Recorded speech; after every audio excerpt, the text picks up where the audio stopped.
बिस्मिल्लाहिर्रहमानिर्रहीम। शुरू करता हूँ अल्लाह के नाम से जो बड़ा मेहरबान निहायत रहम वाला है।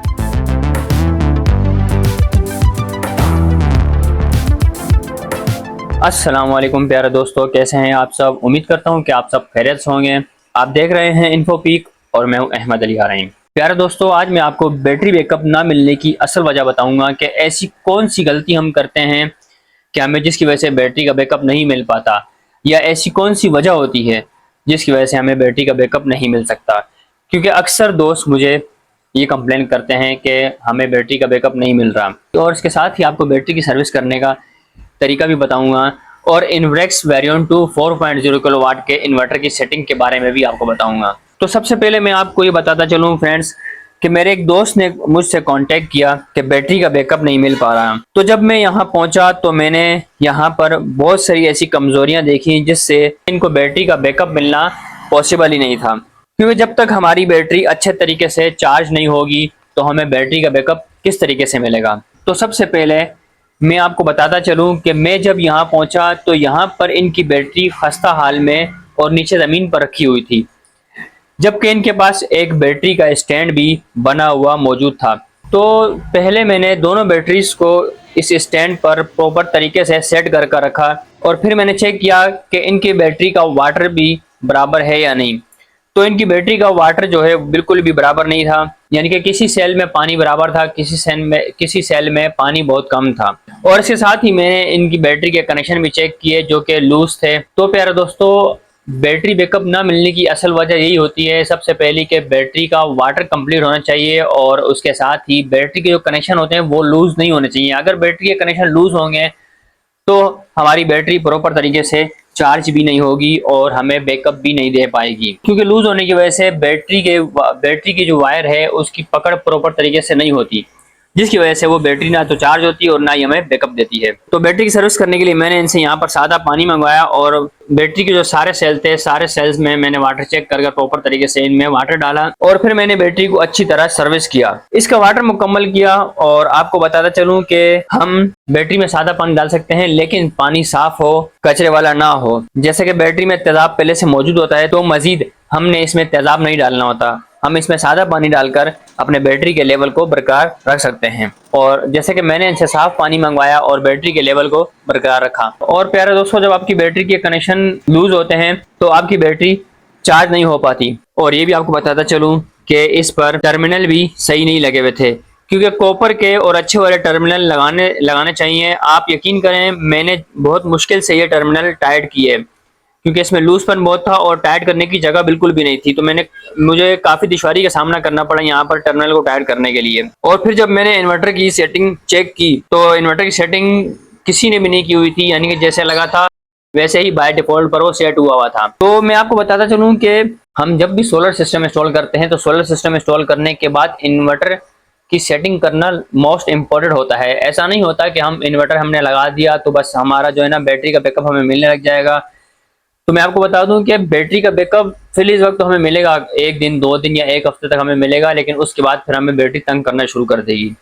क्योंकि बैटरी ज़्यादा करंट से चार्ज हो रही होगी तो वो बहुत जल्द ख़राब भी हो सकती है और वो हमें बैकअप आहिस्ता आहिस्ता कम कर देगी देना। क्योंकि इन्वर्टर की सेटिंग बाय डिफ़ॉल्ट होती है और बाय डिफ़ॉल्ट में इसकी जो चार्जिंग करंट की जो सेटिंग होती है वो हाई होती है और जो चार्जिंग वोल्टेज की जो सेटिंग होती है वो काफ़ी कम होती है, इसीलिए हमें बैटरी बैकअप नहीं दे पाती।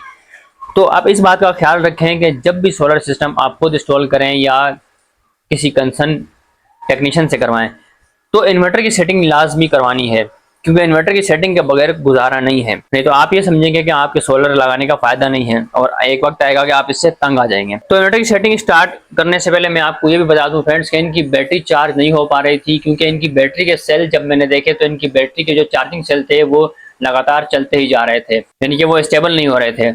जब वो स्टेबल होंगे तो बैटरी का पता चलेगा कि बैटरी कितनी चार्ज हुई, यानी कि वो चार्जिंग पर ही थे और वो चार्ज नहीं हो पा रही थी। जब तक वो चार्ज नहीं होगी प्रॉपर तरीके से तो वो हमें बैकअप किस तरह देगी। तो मैं अब इन्वर्टर की सेटिंग करता हूँ और फिर मैं इसके बाद आपको बताऊंगा कि इनकी चार्जिंग कंप्लीट हुई है या नहीं। तो इन्वर्टर की सेटिंग स्टार्ट करते हैं फ्रेंड्स। तो यहाँ पर सबसे फर्स्ट नंबर पर SBU पर रखा हुआ था, जो कि मैं भी यही रिकमेंड करता हूँ। और मैंने जब इनसे पूछा तो इन्होंने कहा जी सोलर और बैटरी और वापडा ऐसी ही सेटिंग हमें चाहिए, क्योंकि इनके घर का लोड बहुत कम था। तो जहाँ पर घर का लोड कम होता है वहाँ पर एसबीयू की सेटिंग बेहतर होती है, क्योंकि इस तरीके से जो आपके जो वापडा का बिल है वो भी बहुत कम आएगा और आपको बैकअप भी मिलता रहेगा। यानी कि जिन एरियाज में लोड शेडिंग कम होती है और जिनके पास लोड बहुत कम होता है, तो यहाँ पर फर्स्ट नंबर पर एसबीयू सेटिंग ही मैंने रहने दी। और 2 नंबर पर फ्रेंड्स यहाँ पर 10 एम्पियर चार्जिंग वोल्टेज थे, जो कि नाकाबिले कबूल थे, क्योंकि इनके पास 4.0 का इन्वर्टर लगा हुआ है, यानी कि 4 किलोवाट का, और इनके पास जो सोलर प्लेट है वो सिर्फ 2 हैं। तो जहां पर सोलर प्लेट कम होती हैं वहां पर ज्यादा एम्पियर से चार्ज करवाना पड़ता है बैटरी को, क्योंकि 2 सोलर प्लेट्स एम्पियर पूरे नहीं करती, इसलिए ज्यादा एम्पियर हम देंगे तो वो प्रॉपर तरीके से चार्ज भी हो पाएगी और हमें बैकअप भी दे पाएगी। तो यहाँ पर मैंने 30 एम्पियर चार्जिंग करंट के रखे, ताकि इनके 30 एम्पियर से बैटरी चार्ज हो तो प्रॉपर तरीके से चार्ज हो सकेगी। और तो 3 नंबर पर सेटिंग इनकी यूपीएस पर है, जो कि बिल्कुल ओके है, जिसको मैंने नहीं छेड़ा। 5 नंबर पर यूएसई पर है, यूजर डिफाइन पर है, लेकिन बैटरी को सेट नहीं किया हुआ था, यानी कि बैटरी के वोल्टेज और एम्पियर सेट नहीं किए हुए थे। तो यहाँ पर मैंने यूजर डिफाइन पर ही बैटरी रहने दी, क्योंकि मैं भी यूजर डिफाइन पर ही रखता हूँ और इसके बाद मैं बैटरी का वोल्टेज भी सेट करता हूँ, जो कि मैं आपको अभी बताने वाला हूँ। 6 नंबर पर फ्रेंड्स यहाँ पर LTE रखा हुआ था, यानी कि हैवी लोड को इनेबल रखा हुआ था। तो हम हैवी लोड को इनेबल नहीं रखते, हमें हैवी लोड को डिसेबल रखना होता है। तो यहाँ पर LTE से हटाकर मैंने यहाँ पर LTD रखा। 7 नंबर पर यहाँ पर TTD पर है, तो जो कि बिल्कुल ओके है, इसलिए मैंने इसे नहीं छेड़ा। 9 नंबर पर 50 की फ्रिक्वेंसी रखी हुई है और 10 नंबर पर 230 वोल्ट है, ये भी ठीक है। और 11 नंबर पर जो कि वापडा से चार्जिंग के एम्पर होते हैं, तो यहाँ पर 40 एम्पर रखे हुए हैं, जो काफ़ी हैवी हैं। तो मैंने 40 एम्पर से हटाकर यहाँ पर 10 एम्पर रखे। तो मेरे दोस्तों मैं आपको बताता चलूँ कि यहाँ पर मैंने थोड़ी सी चेंजिंग की है। यहाँ पर 11 नंबर में मैंने 40 एम्पर से हटाकर 10 एम्पर पर रखा है चार्जिंग, क्योंकि इनका यहाँ पर लोड कम है, सिर्फ फैन है और एसी-डीसी फैन है, जो कि लगातार 2 फैन इनके चलने हैं और इनको बैटरी वापडा से कम चार्ज करवानी है, इसीलिए यहाँ पर 10 एम्पर मैंने रखा है, ताकि वापडा से बैटरी कम चार्ज हो, ताकि सोलर उसको प्रॉपर तरीके से चार्ज कर सके और इनका बिल भी कम आए। इसी तरीके से 12 नंबर की सेटिंग जो कि यहाँ पर 23.0 पर रखी हुई थी, तो मैंने इनसे जब बैकअप का पूछा तो मैं आपको बताता चलूँ फ्रेंड्स के आप सुन सकते हैं कि मैंने इनसे बैकअप के बारे में पूछा, तो इन्होंने मुझे बताया कि यहाँ पर इनका बैकअप, जो कि इनको लाइट जाती है रात के टाइम पे भी 2.5 से 3 घंटे लाइट जाती है, तो बैकअप इनको चाहिए होता है। आपके पास यहाँ किस टाइम लाइट आती है? यहाँ पे लाइट जो आती है वो अभी आएगी 6 बजे। 6 बजे आएगी। ठीक है। लोड कितना है आपके पास यहाँ पर? ऊपर कितना है और नीचे कितना है? नीचे 3 पंखे, ऊपर 2 पंखे। नीचे आपके पास 3 है और ऊपर 2 है। 2 पंखे एट अ टाइम चलते हैं? तकरीबन समझ लें एट अ टाइम। तो इनकी बैकअप की सेटिंग के लिए मैंने 12 नंबर की सेटिंग 23.0 से हटाकर 24.5 पर रख दी, ताकि इनको कम से कम 3 घंटे का बैकअप मिल सके। जब इनकी लाइट जाएगी तो इनको कम से कम 3 घंटे का बैकअप मिल सकेगा। 13 नंबर की सेटिंग जो कि 27.0 पर थी, जो कि बिल्कुल ओके थी, इनको सुबह बहुत जल्द सोलर ऑन करवाना था, तो इसीलिए ये 27.0 पर ही मैंने रहने दी। 16 नंबर की सेटिंग जो कि S&U पर थी, S&U यानी कि सोलर भी और वापडा भी दोनों मिलकर दिन को भी चार्ज करेंगे बैटरी को और रात को भी चार्ज करेंगे। तो ये सेटिंग जो कि बिल्कुल नाकाबिले बर्दाश्त और नाकाबिले कबूल होती है। अगर कस्टमर कहे तो हम मजबूरन ये सेटिंग रखते हैं, वरना अदरवाइज मैं ऐसी सेटिंग बिल्कुल भी रेकमेंड नहीं करता। मैं जो रेकमेंड करता हूँ वो OSO होती है, यानी कि सिर्फ सोलर से बैटरियाँ चार्ज हों। लेकिन जहाँ पर लोड शेडिंग का होता है कि जिन एरियाज में ज़्यादा लोड शेडिंग होती है, वहाँ पर अगर हम OSO ना भी रखेंगे तो वहाँ पर हम CSO रख सकते हैं। तो यहाँ पर भी मैंने CSO रखा, यानी कि सुबह के टाइम पे इनका सोलर से बैटरी चार्ज होंगी और रात के टाइम पे इनकी वापडा से बैटरी चार्ज होंगी, ताकि इनको लोड शेडिंग के टाइम पर बैकअप भी मिल सकेगा। 18 नंबर में BON और 19 नंबर पर TEP था, लेकिन 19 नंबर पर TEP जो कि रॉन्ग है, तो मैंने TEP हटाकर मैंने यहाँ पर ESP रखा, ताकि हम अगर स्क्रीन पर काम करते करते छोड़ देते हैं तो ऑटोमेटिकली जो कि स्क्रीन है वो मेन स्क्रीन पर चली जाए। 20 नंबर पर LON और 22 नंबर पर AON जो कि बाय डिफॉल्ट है और ये सेटिंग ओके है। इसी तरह 23 नंबर पर BYD यानी कि बाईपास को डिसेबल रखा हुआ है, तो मैंने बाईपास को डिसेबल से हटाकर बाईपास को इनेबल पर रखा, BYE पर रखा। और 25 नंबर की सेटिंग जो कि FEN है, जो कि बिल्कुल ओके है। 26 नंबर की सेटिंग जो कि यहाँ पर 28.2 है, जो कि चार्जिंग के मेन वोल्टेज यही होते हैं और बिल्कुल लो वोल्टेज है ये, इससे बैटरी चार्ज हमारी बहुत कम होगी, इसीलिए तो इनका सेल जो है ना, इनके बैटरी के जो चार्जिंग पॉइंट है वो चली जा रहे हैं और बैटरी चार्ज नहीं हो रही।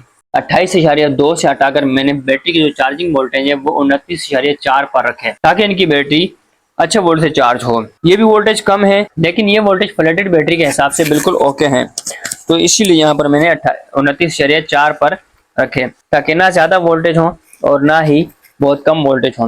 मुनासिब वोल्टेज से इनकी ये बैटरी चार्ज हो ताकि ख़राब ना हो सके। 27 नंबर पर इनकी सेटिंग 27.0 पर थी जो कि मैंने हटाकर 28.0 पर रखी। जब इनकी बैटरी 50% डिस्चार्ज होगी तो नॉर्मल वोल्टेज से चार्ज होगी। 29 नंबर की सेटिंग जो कि ये भी बैटरी के बैकअप की सेटिंग होती है कि हमने कितने % बैटरी को डिस्चार्ज करवाना है, तो यहाँ पर 21% है लेकिन यहाँ पर हम 20% रखते हैं। लेकिन यहाँ पर इन्वेक्स का जो इन्वर्टर है फ्रेंड्स, यहाँ पर ये 21 से कम नहीं होता, 20% पर जाता ही नहीं, जबकि 20% पर जाना चाहिए कि 20% बैटरी को डिस्चार्ज करवाएं। लेकिन यहाँ पर 21.0 लास्ट सेटिंग है तो यहाँ पर मैंने इसे 21.0 पर ही रहने दिया। 30 नंबर पर इक्वलाइजेशन की सेटिंग है जो कि 30 नंबर पर एडीएस और 31 नंबर पर 29.2 और 33 नंबर पर 60, 34 नंबर पर 120 है, तो मैंने इसे बिल्कुल ऐसे ही रहने दिया। 36 नंबर पर एडीएस है और इसे भी मैंने ऐसे ही रहने दिया क्योंकि ये इक्वलाइजेशन की सेटिंग है, क्योंकि ये सेटिंग बिल्कुल ओके है। 40 नंबर पर यहाँ पर 15 पर सेटिंग रखी हुई थी, 15 से हटाकर मैंने यहाँ पर 10 पर सेटिंग रख दी है।